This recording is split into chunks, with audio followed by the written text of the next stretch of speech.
Hey there, and welcome to What Happens Next with Ben and Philip. I'm Ben. And I'm Philip. And mate, today I want to talk to you about an experience I had overseas while travelling around Paris, City of Love, when visiting the art galleries. I want to ask you a question. Why do people at art galleries take freaking photographs of the artwork? And what happens next? How do you stop that shit? Do you put in replica artwork? Or are all art galleries already replacing the originals with replicas? Are you saying why that you need to do that because the artwork gets damaged by the flash, or it's just annoying that you can't view the art properly because everyone's got their cameras in your way, or all of the above? Right. So when I was there were people crowded around famous artworks like the self-portrait by Van Gogh, pulling out their phones, taking photographs. Clearly, any photograph they take on their phone will look shittier than any photograph you can Google search on your same phone. Yeah, and you're taking a photo of an image that is readily accessible. Presumably, you don't do a wide shot, so someone's not taking a photo of you standing in front of it with 1,000 other people, so why bother? I agree. And in Musée d'Orsay, there were security guards pretty sparsely spread around the building, and it did say no flashes were allowed on smartphones. People just don't turn off their flashes, so it comes on automatically. So there was a lot of flashes going off? 100%. And the guards didn't care. Wow. Which makes me think that most of those paintings aren't the original. They're replicas. Really? What do you think? Is that a conspiracy theory, or is that something that people have been talking about for a while? I haven't heard that before. So I did Google search, and I couldn't find any conspiracy theories or legitimate arguments that most famous artwork like the Mona Lisa in the Louvre, the Van Gogh portrait in Musée d'Orsay, any of the work by Monet in Musée d'Orsay, or any of these famous artworks are replicas, and the originals are carefully stored in some sort of, underground vault. Airtight, humidity controlled. But if I ran those galleries, I would, because those people are fucking idiots. Like the people who actually go to art galleries are careless, they're selfish. I'd be surprised if the original was out there. Do you think... That is an interesting concept. Yeah, do you think if you went to, say, to MoMA in New York, the gallery in Tasmania, Mona. Do you think they're... Well, actually, probably not Mona, because Mona's most that's modern art. Yeah, but let's say, for example, a Picasso or a Monet water lilies in MoMA in New York. Do you think that that is original art, the original piece, or a replica with the original safely stored elsewhere? Yeah, look, I think that they're probably the originals, but I do think that it is a better idea, particularly for some of the more valuable and heavily photographed or heavily transported pieces like, the Mona Lisa or something, that, why not just put a replica on display and keep the other one under lock and key in some temperature-controlled place that it's going to be preserved forever, and who's going to know the difference and who really cares? I mean, I don't know. I think it's a good question. I reckon it probably goes on. I reckon every now and then they might take it off and put the replica up and do a bit of restorative work on it or whatever they need to do, or fix something up, and no one would know the difference. And then... See, that's the perfect excuse. You can actually say you've got to restore it and put up a replica in the meantime. Yeah. However, what you do is you leave the replica up for like 90% of the time. Yeah, and if some fastidious art critic comes along and goes, I accuse you, I think there's a little stroke here that you've missed, and then if for whatever reason they were found out, you could just go, well, yeah, everyone keeps taking photos of it, so what are you going to do? Like, I guess there is a danger that you lose your reputation, people will stop coming because you put fake artworks up, but it is kind of weird. So you've been to Paris before, obviously, but you still chose to, or were there museums there that you hadn't been to before that you wanted to check out, or... So I revisited some art exhibitions, some art galleries I've been to before in the past. There is an element of that where you're basically doing it to like tick a list. You're basically going there. Yeah. But I deliberately didn't go to Louvre because I went, you know what? I'm not really interested in that era of artwork. And I don't need to go again to tick off my bucket list of seeing the Mona Lisa again and crowd around it with 100 other people, many of them like tourist groups, to say I've seen the Mona Lisa at the Louvre. So we deliberately didn't go there. We went to the Musée d'Orsay because I really enjoy Impressionism and abstract art, and that particular era from around 1860s to about 1920s. And so I went there to see 2 floors out of about 6 floors, and that's it. So deliberately omitted 4 floors. Didn't want to go and see any kind of like older work or sculpture. I just went for mainly the Van Gogh and Monet stuff, a few other artists around that era, and then left. Yeah. But that's the kind of way you got to do it. You got to go, okay, what am I here for? You get in, get out. The whole wandering aimlessly for 8 hours just because you've queued up for an hour and a half to get in, it's kind of like... Well, yeah, totally. See, this is it. In terms of what happens next if you're the participant or the art gallery owner, if I was the art gallery owner, I would be putting up replicas and, if not that, at least putting a very thin film of something. Perspex. Like the sneeze tray across the Bay Marie at the all-you-can-eat buffet to try and protect the artwork. Yeah. And as the participant, just going, you know what? Let's just see 2 floors out of 10 well, rather than just try and walk through everything else like a ticker box and leave the rest. Yeah. I think the thing with the photography is what you said, that people take a photo of it so they can go, yeah, I saw the Mona Lisa, because you haven't taken a photo of it on your phone. It's not so much who's going to believe you, but it's like, I think with photography so accessible these days with cameras and everything, that you sort of... It's all part of documenting everything that you do, and, you know... Whether you share it on Facebook or not, it's about proving to yourself and maybe to others that you were there. Yeah. Spotted. I was there. Proven. Yeah. Which brings me to something I find bizarre. I want your take on this. Why the fuck do old people, let's say people over 60, let's define old as over 60, why do they take photographs on iPads instead of iPhones or Android phones? Why do they use tablets to take photographs? I've got no idea. I don't know why people even use iPads. I do, but I never had one. I don't understand the point of them, but I know old people like them. It's because it's like a really intuitive computer, and so it's sort of easy for them. And I know my parents do it. So they'll carry an iPad around in their hand. And you just get the crappiest, grainiest, most out of focus photos. And yeah, I don't understand it. I think maybe because they've got arthritis and they find the dexterity of a phone too hard to handle. I don't know. I think you're right that they use iPads as dumbed down computers. Yeah. And they're bigger than iPhones, so there's a bigger screen to work around, navigate with. And they don't mind. They're not wearing tight jeans, so they don't have to worry about trying to squeeze an iPad. Yeah, they'll happily carry around a big slim fit hipster jeans. So they'll happily carry it around with them in their man bag, with their umbrella and their chewing tobacco, and then pull it out. But of course, iPad phones are never designed to be as good as iPhone cameras. So the quality will always be, like you say, grainy. iPad cameras aren't as good as iPhone cameras. Exactly. Yeah. And with their little shaky fingers and shaky hands. Correct. It amplifies all the movements. Yeah. So what happens next? How do we coax old people to start using... I think it's just going to be attrition. They're just going to die off. They die off or the iPads die off? Both. Both. Phones are getting bigger. Phones are going to be the size of iPads soon. And then we'll all be doing what the old people do. I don't know. I think you're right. I think we'll all meet in the middle. There'll be natural attrition of them dying off, phones getting bigger, phasing out tablets, and now we're all using larger phablets. I know this is kind of like one of those cliched kind of topics, but I remember having the smallest flip phone you could get, and I was like so happy with it. It was like tiny, and it was like, who can get the smallest phone? Because who wants a massive phone to carry around?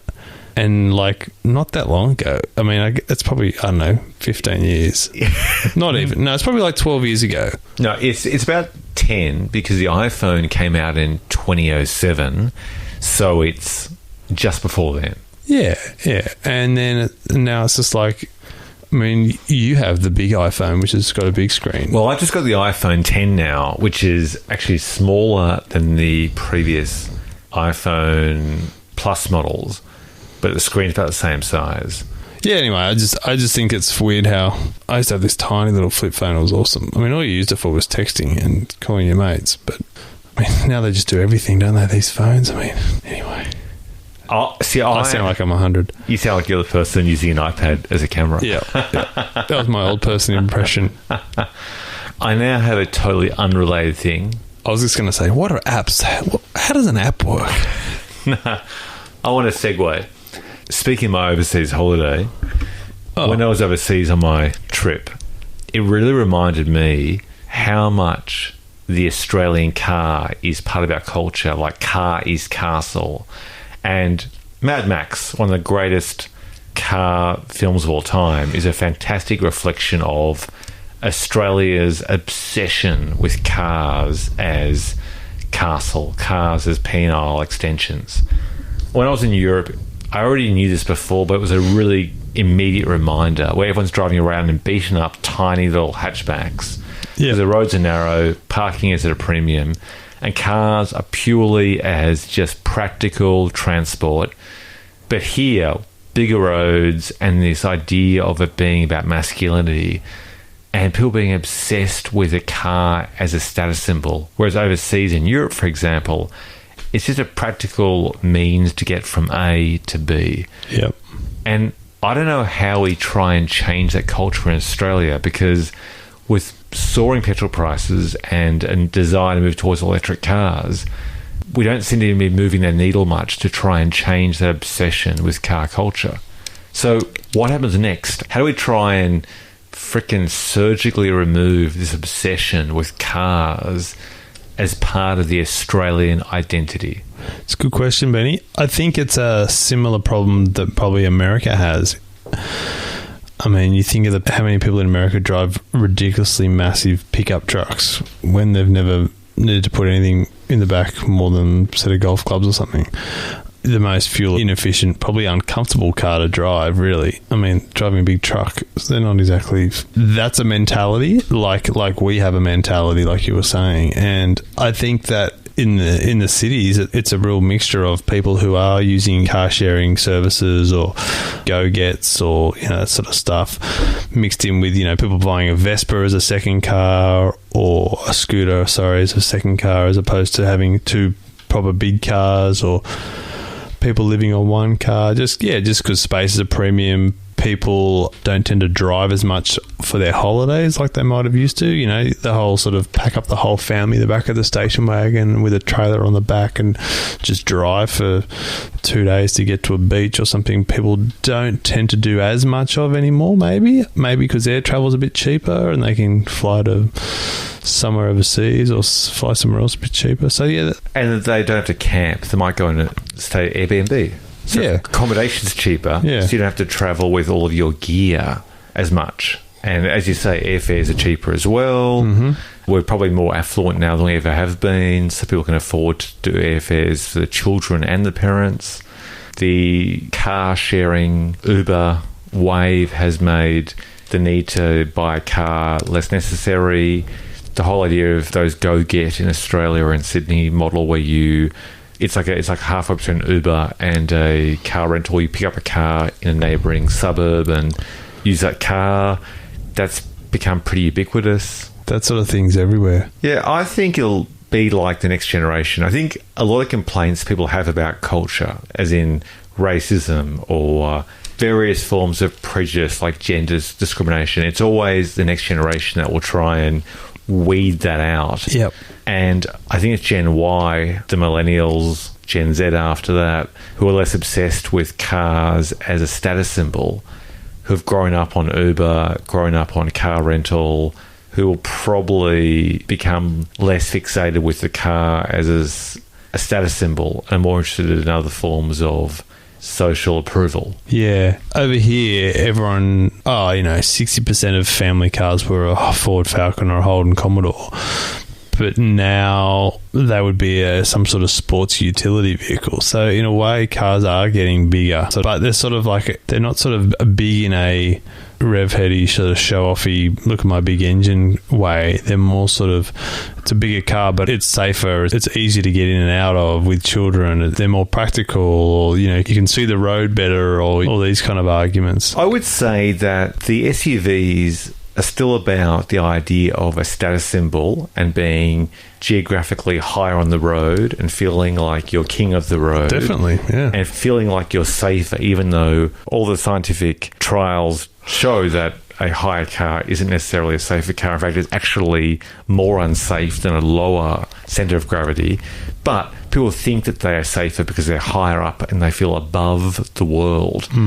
But what's different is they buy those SUVs as much for the dream of escaping the city. It's the possibility funny, isn't it? Of camping, or the possibility of going to the outback. And all those ads and they never will. All those ads are the same. Totally. It's all about they're all going like, off-road. They're all like, look how great it is to do the shopping, picking up the kids, and then on the weekend, if you want, spray a bit of mud. Yeah. It's really funny. They are all advertised like that. But the difference there is that they're aspirational in relation to escaping the humdrum, escaping the office. Whereas back in the day, up until about 5 years ago, where Holden, now owned by GM, and Ford used to make local sedans. And as I understand, I don't think any Fords or Holdens are made locally anymore. So now you're not buying a car for a sense of being patriotic. You're buying a car for your own selfish dream of escaping the office on the weekend to go rock climbing. I like the ads where if it's like a slightly better car, like a Range Rover or something, not that they really advertise on TV, but it would be going to your mountain lodge for the weekend. That's the Audi or the Mercedes or the Volkswagen like, it's not SUV. It's not like you're going anywhere. You are going to there's a cozy fire already lit. Your friends whose house it is are already there, and they welcome you as you drive up the slightly snowy driveway. And, you know, Totally. I'm there. I want to get one so I can go there. So what happens next? When you're buying that place? I think we're depending on Generation Y, Millennials, and Gen Z, who are used to living in apartments increasingly and not having a car park, using public transport, riding rental bikes, using rental cars. They're the ones that are going to change things. I think you're right. Which brings me to my other frustration, rental bikes. And it's not about rental bikes. It's about the fucking awful attitude that Australians, or primarily Melburnians and Sydney-siders, have towards rental bikes. So I've been reading the media recently, and they've just launched their 4th rental bike company in Sydney. So they've gone from none to 4 in about, half a year? Not even. And many people are vandalising these bikes, stacking them up as a joke, throwing them in a river, throwing them on top of a house, etc. Yet, weirdly, all the coverage about these rental bikes, which I think is fantastic, the whole idea you can turn up with your phone, swipe the barcode with an app, unlock the bike, ride the bike for 45 minutes to go to an event or a pub or whatever, save on carbon emissions, get healthy, have some fun, create some endorphins, all a very positive thing. I mean, I'm a huge cyclist and a huge fan of commuting. I can't see anything negative in encouraging more people to ride their bikes. Yet all the articles in press are about the bike rental companies are to blame for the vandalism of the bikes instead of the vandals. What am I missing? Like, why is it just the fact that Sydney-siders and Melburnians think that all cyclists are cockroaches and that hatred is just transferred to rental bikes? Tell me, what am I missing? Why do they hate bikes so much? And why are the bike companies being blamed for the vandalism against those rental bikes? Yeah, people don't like change. People don't like new things. People don't like new things that they don't understand, and they don't see a need for themselves. People are inherently very selfish, I think. And so if they go, there's this new product called Free Bikes, and it's a great service that you can use and doesn't cost you any money, and it's great. They go, I'm sick of them. They're bloody everywhere and they're an eyesore and I fall over them on the footpath. And it's like, well, okay, but if people don't leave them on the footpath and people leave them to the side of the footpath and they can jump on one and, as you say, ride it wherever they want and leave it, like, what's the big deal? The whole idea is that they're accessible. You can get them whenever you want one. And I would think that there are too many of them. I don't know why we let 4 companies release them within, say, a few months. Like, I walk up and down a main road leading into the city every day. I don't see anyone riding them in the mornings. Occasionally I'll see one riding one in the afternoon, but I'll walk past 50 of them on the way to work, just sitting there. But obviously someone's ridden them to that point.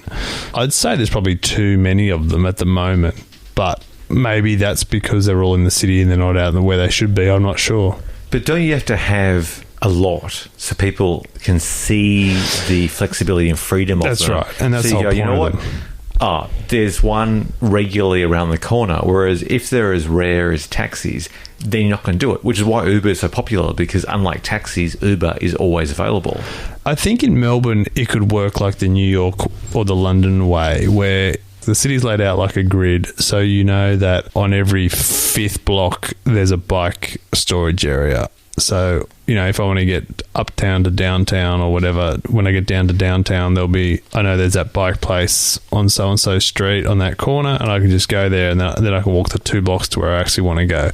Whereas Sydney is a lot more higgledy-piggledy and there's shit everywhere. And so I don't think you can really... I think it would be a lot worse if you had the bike lock-up designated area and then, you know, you can't take one down to the beach like people are doing, or you can't take one to Centennial Park like people are doing. Then you've got to have these big bike lock-up centres at each beach, at each park, and that becomes its own eyesore / waste of public space, whatever. I do think what they've got at the moment is the best way to do it, but your question is more about the mentality of people who think that it's cool to trash these bikes. And I don't like vandalism of any kind. I don't like graffiti or littering of any kind. It really upsets me. And to see a perfectly good product wasted or smashed or whatever, that does upset me. Is it just a small-minded minority who think it's fun to do after they've had a few beers? Or I don't think it's any more than that. I don't think it's some sort of inherent anti-bike. There's not some vigilante group going around the suburbs collecting all these bikes and putting them on a truck and just throwing them in a huge stack to make some sort of statement against them. I do think it's more just, there's a bike there, it's not chained up, I'll just pick it up and trash it. Like, people do that sort of stuff to street signs or whatever, you know, like... I would agree with you that it's not organised, but I think that in Australia there's a fundamental dislike towards cycling, which is the inverse of our obsession with cars. So we put cars as priority and we freaking hate cyclists disproportionately. Like, there's an article that pops up about, I don't know, every 8 weeks in the paper about how terrible cyclists are and how they break the law and how they do this and do that. Now, here's the reality, is that a cyclist can ride through every red light all over Australia every day, and the only people that will get killed or hurt with them, right? They can ride drunk, and who will get hurt or killed? Them, right? Yeah. But cars, people drive drunk, they drive under the influence of drugs, they go through red lights, and they will actually kill other drivers and kill pedestrians. So just proportionally, even if you had every cyclist breaking the rules, which they don't, you would never have the same impact on other people, which is why it's even more bizarre, because it's not like they're a danger to people, whereas drivers who are sober, who aren't under the influence, who are just angry and have road rage, are more of a danger to all of us than a cyclist. It just doesn't make any sense. It doesn't make any sense, but it's just an easy minority to bash for a headline or to stir up a bit of chat. And that's the bit I don't get, because why them? Why that minority? Because in most situations, you're chastised if you're prejudiced against a minority. Yeah. Particularly if that minority doesn't actually really influence you in any way. I just understand the hatred. To me, I can only rationalise the hatred towards cyclists as being the negative inflection of our obsession with cars as some sort of metaphorical metal dick. Like, it's threatening. It's like emasculating because it gets in the way of driving your king of the castle car. It slows you down. It's on the road in your way. Yeah, and therefore, that's what I don't get. It's oh my God, I had to change lanes. I'm going to like beat my horn at you. It's like, well, do you do it to like a slow moving truck? Like abuse the truck driver for driving a slow truck? It is so stupid. And I don't know. It is very strange. So I was in Marseille recently, and there with their rental bikes, you actually have to lock them into designated spaces. But their rental bikes are different. They're like run by the government. They're kind of more industrial, heavy metal-like vehicles. Whereas in Australia, the ones we have are private companies. They're pretty industrial, but they are comparatively lighter and more consumer-like. Have you used one? So we went for a bike ride around Marseille, and we picked them up from one of the designated locations, and it was all app-driven and whatever, credit card and so on. And we rode them on these tiny, narrow, winding roads around the coastline. No one cared. Like, you're there where there's barely enough space for a small car in the lane, yet alone a bike as well. No one cares. And if they care, they don't toot their horn or aggressively overtake and give you about 1 millimetre of space. They just accept it. And we rode around Paris, same thing. Like, here you are in a city of, I think it's about 2-3 million, densely populated, conventional kind of central district with the pressures of commuting and trucks bringing food and supplies in. Everyone's riding bikes, and they're riding bikes in like high heels and suits. Yeah. No one looks twice. So people riding regular bikes, people riding rental bikes. And I think it's very complex. And there's a whole PhD paper, I feel, in relation to the psychology of bike hatred in Australia. But you look at these people who have more reason to be annoyed with bikes because the roads are narrower, but because I think they're used to narrow roads and small cars. Yeah. And they toot their horns politely around, and they kind of like... That's more just letting you know I'm about to overtake you, not like get the fuck off the road. Exactly. Yeah. And so it's more like a, here I come, or, excuse me, can you move? Opposed to fuck off, which is a difference in attitude from one driver to next. It's not combative. It's more like running a marathon. You're kind of like jiggling and wriggling and moving around. And maybe because the car isn't a status symbol... I mean, obviously it is, but to the same degree, or it's not considered to be Freudian penis, because they're not obsessed with cars as their identity and they're more functional small vehicles. That would explain perhaps why they're just kind of more carefree about cyclists. Yep, I'd agree with all of that. I think you need to do the PhD thesis on the mentality.